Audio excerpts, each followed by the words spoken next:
ఇక్కడేనా? మానసా ఏంటి? అవును మానసా. మరి చూడండి అయితే మరి ఇంకేమీ ఉంది.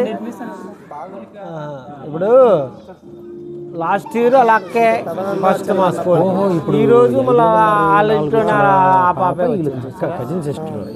మరి ఎక్కడ చదువుతాను నేను చూడండి. మరి అక్కడ బాగానే ఉంది కదా. మరి మా స్కూల్లో జాయిన్ చేయండి 3rd to 10th. వాళ్ళ పిల్లలు ఇద్దరు ఉన్నారు. మా ఫ్యాకల్టీ అంతా బాగానే ఉంది. మరి ఆ ప్రాబ్లం అయితే లేదు. ఇంగ్లీష్ మాస్టరు ఆయన మ్యాథ్స్ 5th అయినా పర్లేదు. మా 3rd నుంచి ఉంది. మేము వెళ్తాం. మాకు 3rd నుంచి మా 10th వరకు పీరియడ్లు ఉంటాయి మాకు. పాపకి అది అమ్మాయి అంతే. మరి అమ్మాయి ఏ క్లాస్ అన్నారు?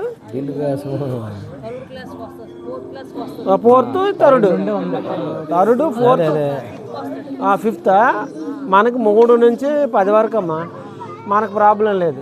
మరి వాళ్ళకి ఇబ్బంది కాల మ్యాథ్స్లో ఉండరు కాల అని ఉండదు. మేము 10 మంది ఉన్నా వాళ్ళకున్న సబ్జెక్టుల ప్రకారం మాకు పీరియడ్లు ఉంటాయి. మేము వెళ్తూ ఉంటాం. ఎవరి పీరియడ్ వాళ్ళు వెళ్తాము కంపల్సరీగా.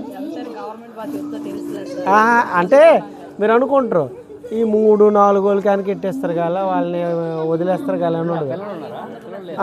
ఇప్పుడు మాకు అలా చిన్నపిల్లలు ఉన్నారు కదా వాళ్ళకి అడగండి. వాళ్ళు మా దగ్గర చదువుతాను కదా. ఇప్పుడు అద్దారని ఆ పిల్లలు కూడా. ఓకే అయితే చూడండి.